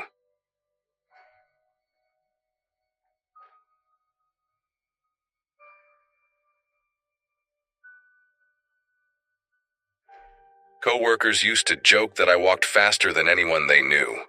Born and raised in Chicago, class of 2014, you learn to move through the city with purpose, or you become an easy target. That Tuesday night in September 2023, I had stayed late finishing inventory at the bookstore where I worked as assistant manager. The L would have been the smart choice, but the apartment was only a 20-minute walk from the shop. And after 8 hours surrounded by fluorescent lights and dusty shelves, I wanted the night air. The streets in Lincoln Park are generally safe, well lit for the most part, full of young professionals walking their dogs and couples heading home from dinner. I had made this walk hundreds of times without incident. Grabbed the jacket, locked the front door, and started down the familiar route I could have navigated blindfolded. The first 10 minutes were completely unremarkable. I passed the Thai place on the corner that always smelled like lemongrass, nodded at the bartender smoking outside Murphy's pub, watched a group of college kids stumble out of an Uber laughing about something on one of their phones. Normal Tuesday night stuff. The temperature had dropped since afternoon, and I pulled the jacket tighter, thinking about the leftover pasta waiting in the fridge and the new episode of that true crime podcast everyone at work kept recommending. I turned onto Waverly Street, a quieter stretch lined with brownstones and old oak trees. Halfway down the block, I noticed a man sitting alone on one of the wooden benches near the small community garden. He appeared to be in his 50s, wearing a dark green jacket and khaki pants, hunched forward with his face illuminated by the glow of a phone screen. I made a mental note of him the way you do when you are a woman walking alone at night, then shifted the path slightly toward the curb to give him space as I passed. "Excuse me, miss?" His voice was polite, almost apologetic. I kept walking, pretending not to hear, which is the standard protocol drilled into every woman since childhood. Do not engage. Do not stop. Keep moving. But then he added, "Please, I just need help with something on this phone. The screen is too dark and these old eyes cannot make out the letters." I slowed down against every instinct screaming at me to continue. He sounded frustrated, helpless even, like someone's grandfather struggling with technology. I glanced back and saw him squinting at the device, holding it at arm's length the way older people do when they cannot find their reading glasses. The streetlight above him was flickering weakly, casting his face in intermittent shadow. Against all the rules I had internalized over the years, I felt a pang of guilt for ignoring him. What if he genuinely needed directions? What if there was an emergency and he could not read an important message? I stopped about 8 feet away from the bench, keeping what felt like a safe distance. "What do you need help with?" The words left my mouth before I could reconsider. He looked up with an expression of genuine relief, smile lines crinkling around his eyes. He had a weathered face, the kind that suggested years of outdoor work, and gray hair cropped short beneath a faded baseball cap. "Oh, thank you so much," he said, gesturing at the phone. "This thing keeps asking me to verify something, and I cannot read what it says. The font is so small these days, you know. Everything is designed for young people with perfect vision." He let out a small laugh that seemed self-deprecating and harmless.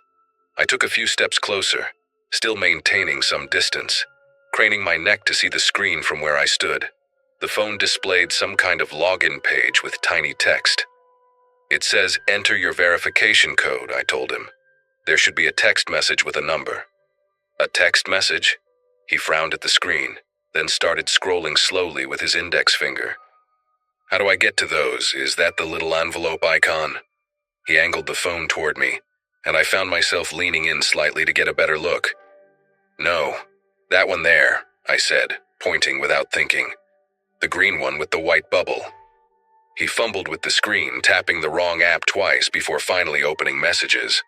The whole interaction felt painfully slow, the way helping a parent or grandparent navigate a smartphone always does. Part of me wanted to just grab the phone and do it myself, but I kept that boundary intact. He scrolled through what appeared to be a nearly empty inbox, squinting and bringing the screen closer to his face.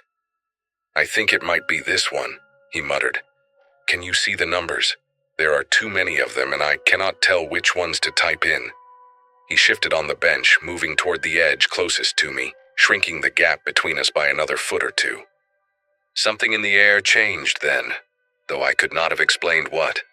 Maybe it was how smoothly he had repositioned himself, or how his questions kept requiring me to look more closely at the screen rather than at the surroundings. I became suddenly aware of how quiet Waverly Street had gotten. The brownstones on either side were dark, their residents already asleep or watching television in back rooms. No cars had passed in at least 2 minutes. The Thai restaurant and Murphy's pub felt very far away now, separated from me by several blocks and one poorly lit stretch of sidewalk. I took a small step backward, ready to give him a quick answer and continue on my way. "The code is 647321, I said, reading it off quickly. "Just type those numbers into the box and hit the green button." I was about to wish him a good night when I heard footsteps behind me. Not approaching from the distance, not walking past on the street. Close, right there, like someone had been standing still and just now decided to move. I turned my head and saw a second figure standing maybe 6 feet away, positioned directly between me and the main road I had come from. A woman, or what I initially thought was a woman, wearing an oversized hoodie with the hood pulled up and dark jeans that blended into the shadows. The face beneath the hood was young, maybe early 20s, with sharp cheekbones and eyes that held no expression whatsoever. She was not looking at the man on the bench. She was looking at me, studying me the way you might examine produce at a grocery store, deciding if it was worth taking home. There was no pretense of coincidence, no fake surprise at finding another person on this quiet street. She had clearly emerged from the narrow alley between two brownstones, an alley I had walked past without a second glance. The realization hit me like ice water down the spine. She had been waiting there, in the dark, watching the entire interaction unfold, waiting for the exact moment when the man on the bench had my full attention, when I was distracted and vulnerable and perfectly positioned with my back to the only escape route. The man on the bench stood up slowly. The helpless grandfather routine evaporated like morning fog, replaced by something deliberate and controlled. He slipped the phone into his jacket pocket without looking at it, those same eyes that had seemed friendly moments ago now flat and calculating. He was taller than I expected, well over 6 feet, with broad shoulders that his hunched posture had concealed. "You should not walk alone this late," he said, and his voice had changed too. Deeper, steadier, no more fumbling uncertainty. The woman in the hoodie took a step closer, not rushing, just calmly reducing the distance. I was caught in a shrinking triangle, the bench at my back, the woman blocking the path to the main street, and a wall of hedges from the community garden cutting off any lateral escape. Every self-defense class I had ever taken, every article I had read about trusting your instincts, every warning from friends and family about being careful at night, all of it screamed the same thing. This was planned. This was coordinated. And I had walked directly into it because I felt guilty about ignoring a stranger. The next few seconds stretched into something elastic and surreal. The man took a step toward me, and the woman mirrored his movement from the opposite direction. Neither of them spoke. Neither of them rushed. They moved with the patience of people who had done this before, who knew that panic makes victims freeze or run in predictable patterns. I felt the scream building in my throat but forced it down, knowing that a scream on this empty street might not bring help fast enough. Instead, I did the only thing my body would allow. I ran directly at the hedge. It was a wild, desperate calculation. The bushes were thick but not impenetrable, maybe 4 feet tall, bordering the community garden that I knew opened onto Addison Avenue on the other side. I heard the woman curse behind me as I crashed into the branches, thorns tearing at my jacket and scratching my face, my hands pushing through leaves and woody stems with strength I did not know I possessed. Something grabbed at my ankle, fingers or a branch. I could not tell, but I kicked backward hard and felt it release. I tumbled through the other side of the hedge and landed on my hands and knees in the soft dirt of the garden. Tomato cages and bean trellises surrounded me like skeletal sentinels in the darkness. I scrambled upright and ran between the raised beds, knocking over a wheelbarrow with a crash that echoed through the night. Behind me, I heard them pushing through the hedge, slower than I had been, maybe hesitant to follow into an open space with multiple exits. I did not look back.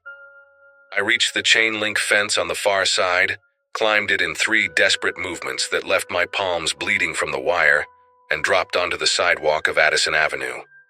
A car was coming, headlights bright in the darkness, and I ran directly into the street waving my arms like a person possessed. The driver slammed on the brakes, horn blaring, and I was already at the passenger window pounding on the glass before the car fully stopped. Middle-aged woman stared at me with wide, frightened eyes. "Please," I said, and my voice came out cracked and breathless. "Please, there are people chasing me. Call 911, please." The woman, whose name I later learned was Candace, did not hesitate. She unlocked the doors and told me to get in while she dialed emergency services with shaking fingers. I collapsed into the passenger seat and locked the door immediately, my chest heaving, blood dripping from the scratches on my face onto her beige upholstery. Through the windshield, I watched the entrance to the community garden, expecting to see 2 figures emerge at any moment. But the seconds ticked by, and no one appeared. They had vanished back into the shadows of Waverly Street, swallowed by the same darkness that had hidden them in the first place.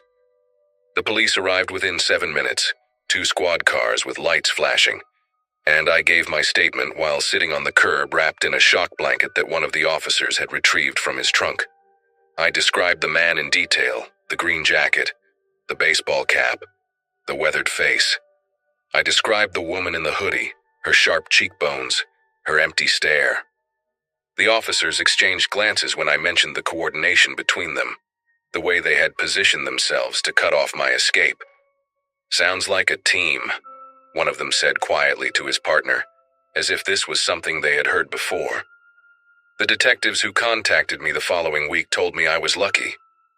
They had been tracking a pattern of similar incidents in the area over the past several months, always targeting women walking alone at night, always using the same technique of distraction and encirclement. 2 other victims had not been as fortunate as me. They would not give me details, and I did not ask for them. I moved to a different neighborhood before the month ended, broke my lease, and paid the penalty without complaint. For a long time afterward, I could not walk anywhere after sunset without my heart racing, and my eyes scanning every bench, every alley, every shadow that seemed too still. I take ride shares now, even for short distances. I do not care about the cost. Sometimes I think about that moment when I stopped walking, when I let guilt override every survival instinct I had ever developed. How close I came to becoming another statistic, another name in a police file, another cautionary tale told to women who just want to walk home in peace. The man with the phone is still out there somewhere, I assume, sitting on another bench in another quiet neighborhood, waiting for another woman to make the same mistake I almost made. And that thought keeps me awake more nights than I would like to admit.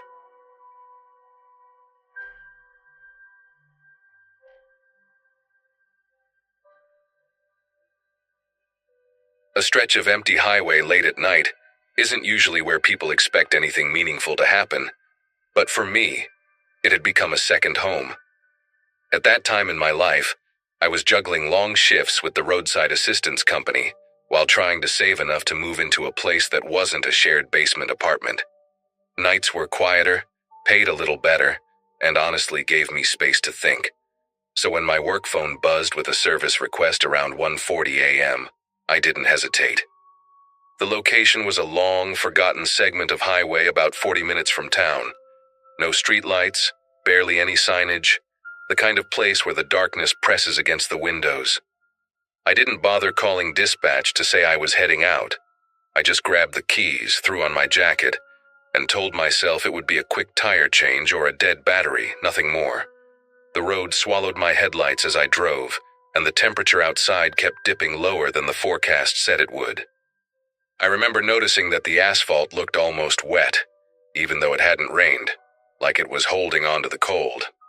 About 10 minutes from the pin on the GPS, I spotted a dim red glow on the shoulder, hazard lights pulsing weakly. At first, I didn't see anyone standing outside the vehicle, which struck me as strange given how cold it was. When I slowed down and rolled to a stop behind the car, 2 shapes finally came into view. One person leaning against the passenger side door, and another standing just a little too close to them. The man nearest the car had on a light denim jacket and kept one hand tucked into the pocket in a way that didn't match the weather. The driver, a woman maybe in her early 30s, held herself unnaturally still, like she was waiting for permission to speak.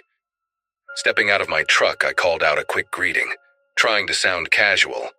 The man answered before the driver even lifted her head. He introduced himself as someone who just stopped to help and insisted everything was under control. His voice had this forced cheerfulness that didn't match his expression. His jaw was clenched tight, and he kept his eyes on me as if calculating something.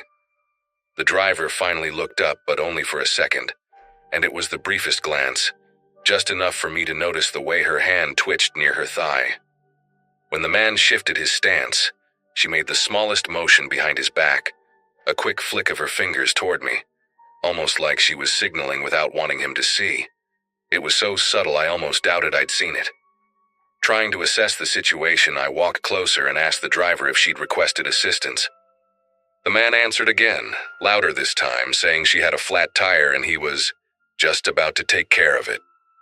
The woman didn't contradict him, but her shoulders tightened, and she pressed her lips together like she was bracing for something. Up close, I noticed her keys were still in the ignition, engine running, heat barely on. People with car trouble don't usually leave their engines running with strangers around. When I crouched near the back to check the tire, she made another tiny gesture. 2 quick taps against her leg, then a slow shake of her head. I felt a wave of unease that was hard to put into words. The kind that comes when your instincts start yelling long before your brain catches up. I stood up slowly, realizing I might have walked into something far more dangerous than a routine service call. I needed to buy myself a little time without tipping him off, so I pretended to focus on the tire, even though it was obvious the problem wasn't mechanical. The lug nuts looked untouched, and there were no punctures or bulges, nothing that would have triggered a service call. When I stood up again, the man had moved closer, not enough to seem aggressive, but enough to let me know he was tracking every move I made. He kept his feet angled toward me, like he was ready to cut off whatever direction I might choose. The woman kept her gaze lowered, but every so often her eyes flicked up toward me with this desperate urgency, the kind you recognize instantly, even if no one says a word. It hit me then that coming out here alone without notifying dispatch had been a real mistake, one I couldn't undo now. I asked the man directly how long he'd been there, hoping to read his reaction. His answer came too fast, like he'd rehearsed it. "Just a few minutes," he said, though the condensation on his jacket sleeve suggested otherwise. Then he added, almost as an afterthought, "She seemed nervous out here by herself." His eyes didn't match the tone he was trying to use. They were sharp, alert, watching for any shift in my posture. The woman swallowed hard and adjusted her coat with tiny, shaky movements. I could see a set of shallow scratches on her left wrist, thin and recent. When the man noticed me looking, he slid subtly to block my line of sight. That was the moment I stopped pretending this was anything normal. I stepped toward my truck under the excuse of grabbing tools, hoping to discreetly hit the emergency button on my radio. But halfway there, I heard gravel shift behind me. He'd followed, staying just close enough to make sure he could see what I was doing. My truck's cab light flicked on when I opened the door, and that seemed to agitate him. His voice dropped, no friendliness left in it, and he said, "No need for all that, I told you. We've got everything handled." That phrasing made it clear he wasn't talking about the car anymore. I kept my body angled so I could see him through the corner of my vision, trying to act like I was simply sorting through equipment. Every instinct I had was screaming at me to be careful, to not escalate anything unless I had no choice. Before I could figure out my next move, the woman spoke for the first time. Her voice was thin but steady, like she'd finally decided the risk of staying silent was worse than whatever might happen if she pushed back. "Could you please check the trunk?" she asked me, emphasizing the words in a way that didn't fit the question. The man whipped his head toward her, surprise breaking through whatever mask he'd been holding on to. That brief reaction told me everything. She wasn't asking about a spare tire. She was trying to carve out an opportunity, any opportunity, for one of us to break whatever hold he had on the situation. My pulse hammered as I realized every second I hesitated was another second she stayed trapped beside someone who clearly wasn't there to help her. The trunk request gave me a narrow opening, so I nodded and walked toward the back of the car. The man hesitated before following, and that hesitation alone told me he didn't want me near it. The woman stepped slightly to the side, positioning herself closer to my truck than before, like she was aligning her escape route in advance. As I reached the trunk, I deliberately slowed down, pretending to fumble with the latch while angling my body so I could see both of them in the reflection of the rear window. The man hovered behind me, too close again, arms stiff at his sides. "There's nothing back there," he insisted, but there was a sharpness to his voice now, a raw edge that replaced his earlier forced calm. I lifted the trunk anyway, even though I expected resistance. To my surprise, he allowed it, but his jaw tightened like he was waiting for a reason to intervene. Inside the trunk, everything was too clean. No tools, no luggage, not even a spare tire. A total empty shell except for a single bright blue windbreaker folded neatly in the corner. Most people driving that late at night have something back there. Jumper cables, old blankets, grocery bags, anything. The emptiness itself felt wrong. When I turned back toward the woman, she made a small motion with her elbow toward the man, almost like she was trying to tell me without words that the danger wasn't in the trunk at all. It was the person standing beside her. Her breathing had shifted, quiet but uneven, like she was trying to hold herself together. That was when I realized she'd positioned herself just a few steps from my truck's passenger door. She was calculating too. The man suddenly stepped between us and slammed the trunk shut with more force than necessary. "I told you, there's nothing there," he said, tone sharper now. The hollow thud echoed across the empty highway. He squared his shoulders toward me, and there was no attempt at friendliness left, no pretense. His eyes were locked on mine, and the tension rolling off him felt heavy enough to cut through the cold night air. I made sure my hands stayed visible and raised them slightly, not in surrender, but in a way that signaled I wasn't looking for trouble. Behind him, the woman shifted her weight from one foot to the other, ready for a cue, either from me or from whatever unpredictable move he might make next. I knew I had one shot to get both of us out of there without something irreversible happening. My radio wasn't an option with him shadowing my every move, and my phone was buried in my jacket, so I spoke clearly, forcing a steadiness into my voice I wasn't fully feeling. "I need to run a quick verification with the service log," I said. "Company requirement." It was a lie, one he didn't know enough about my job to challenge immediately. Before he could respond, I called out to the woman, "Can you hand me your ID real quick?" Emphasizing "hand me" in a way I hoped she'd catch. She reacted instantly, stepping toward my truck instead of toward me. The man realized what was happening half a second too late and lunged, not at her, but at me, as if stopping me was the only thing that mattered. That split second became the only window she needed. She yanked open my truck's passenger door and dove inside, slamming it shut just as the man's shoulder collided with mine. The impact wasn't enough to knock me over, but it forced me a step back, and that tiny bit of space became my advantage. I didn't swing or shove him. I just moved out of his reach, putting the length of the truck between us. He rounded the front like he planned to block her in, but she was faster. I heard the click of the lock button, and then the metallic thud of her sliding across the seat to grab the driver's side latch from inside. I threw myself toward the door before he could reach it, and by pure luck we pulled at opposite sides of the handle at the same time. The door cracked open just wide enough for me to wedge my shoulder in and slip into the cab. She shoved my keys into my hand with this urgent determination, like she'd been waiting for this exact moment. The man grabbed the doorframe before I could pull it shut, his fingers hooking over the metal. His face was inches from the gap, expression stripped down to something cold and deliberate. He didn't say a word, not a threat, not a demand, just stared at us like we'd interrupted something he fully intended to finish. I turned the key in the ignition with one hand and used my other forearm to force the door inward, pinning his fingers between the frame and the hinge. He jerked back with a sharp grunt, and that was the only break we needed. I slammed the door shut, threw the truck into drive, and hit the gas so hard the tires skidded before catching traction. The woman pressed herself against the seat, breathing hard, her eyes darting back toward the shrinking figure on the roadside as the headlights stretched his shadow across the asphalt. We didn't speak for a full minute. The highway ahead felt endless, the kind of straight dark road where distance has no meaning. Her hands were clenched around the fabric of that bright blue windbreaker from the trunk, a detail I hadn't even seen her grab. When she finally spoke, her voice trembled only on the first word. She told me she'd pulled over because her engine light came on, and the man had arrived almost immediately, too quickly to be coincidence. He'd insisted on helping, then taken her keys straight from the ignition before she could react.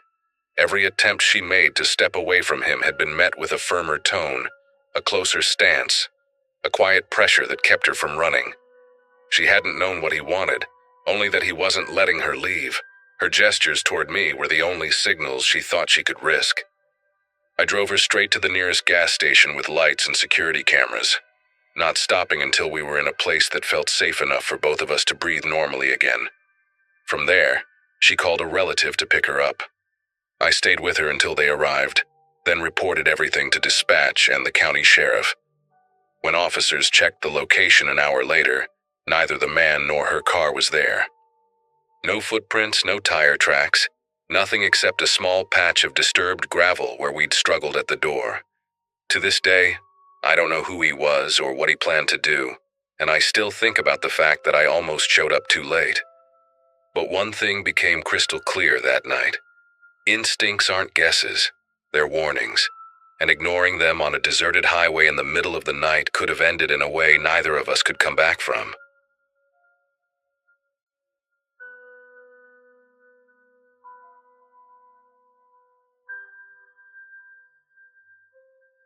That night has stayed with me in a way I never expected.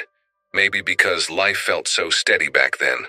I was living alone for the first time in a small apartment near a row of old brick buildings, where the hallways always carried this faint smell of dust and warm paper, like an old library that never quite aired out.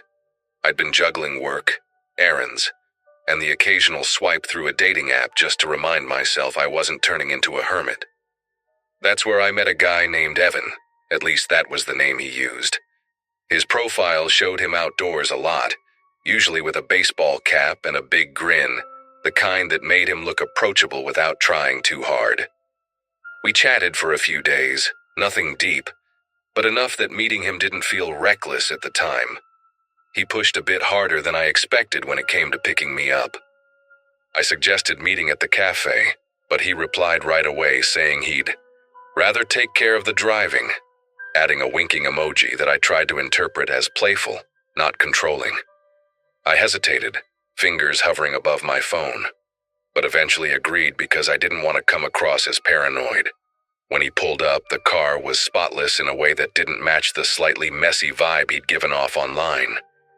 He stepped out wearing a dark green jacket with scuffed elbows and greeted me with a laugh that came out too loud for the quiet street, like he'd practiced sounding relaxed and overshot the landing.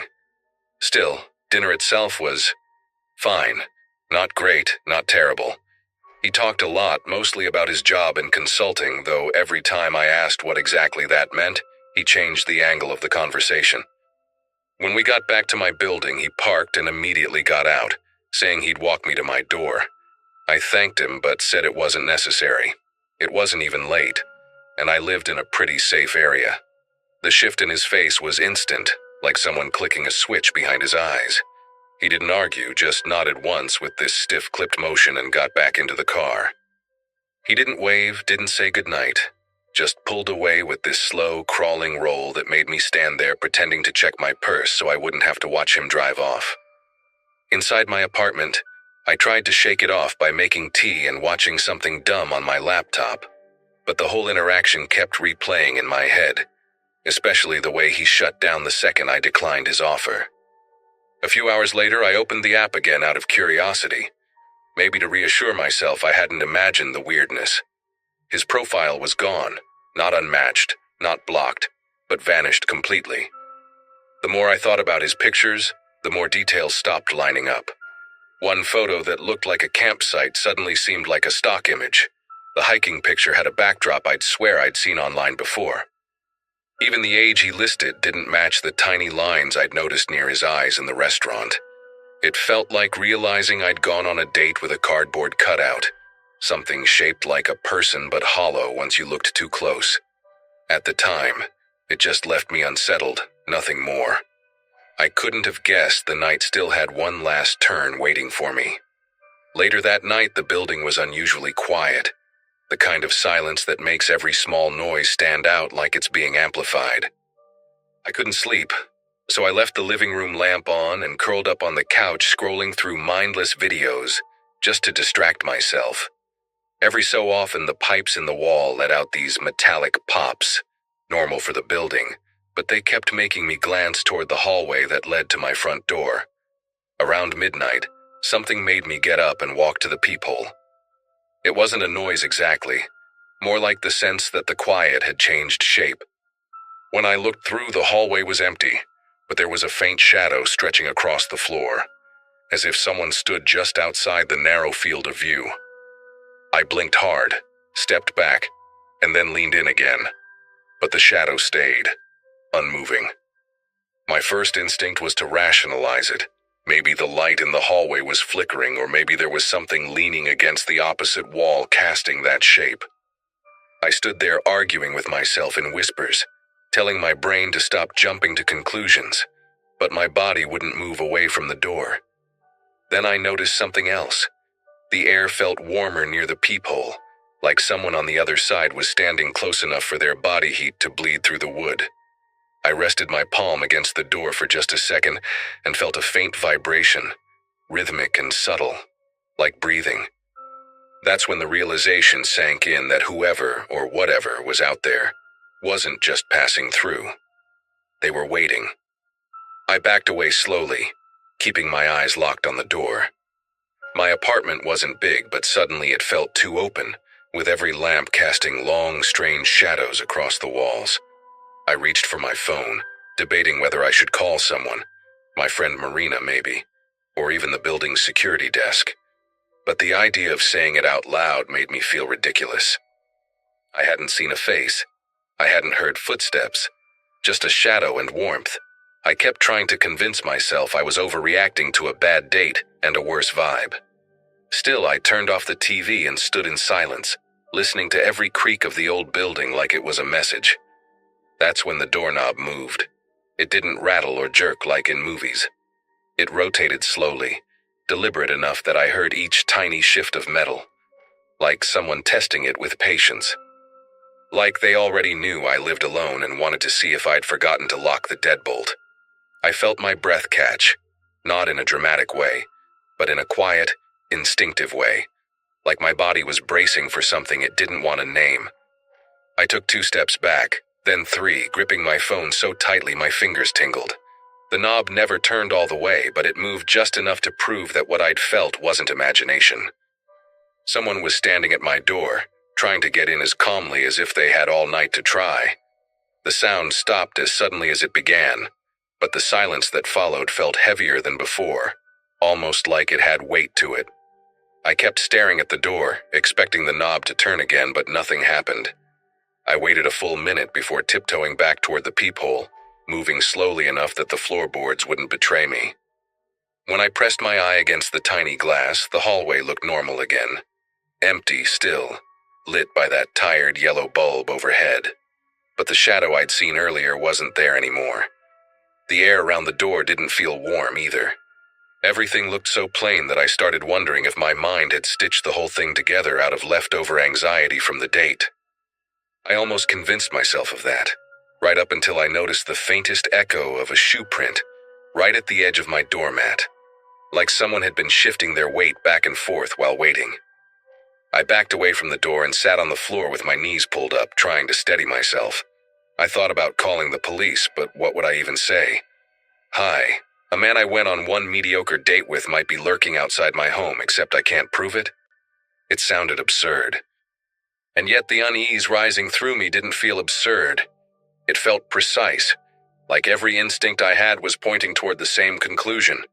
I wasn't imagining anything. I checked the windows next, drawing the curtains tighter even though I lived on the 3rd floor and no one could reach them from outside.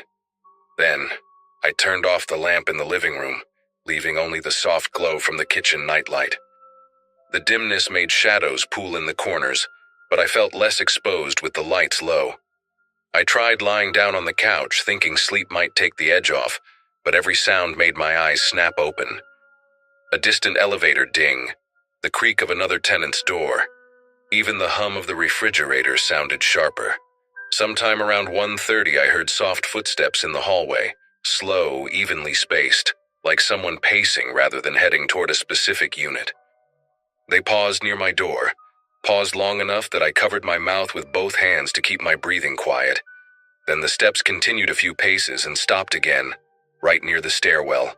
Whoever it was didn't go down the stairs or toward the elevator. They just stood there, listening, waiting.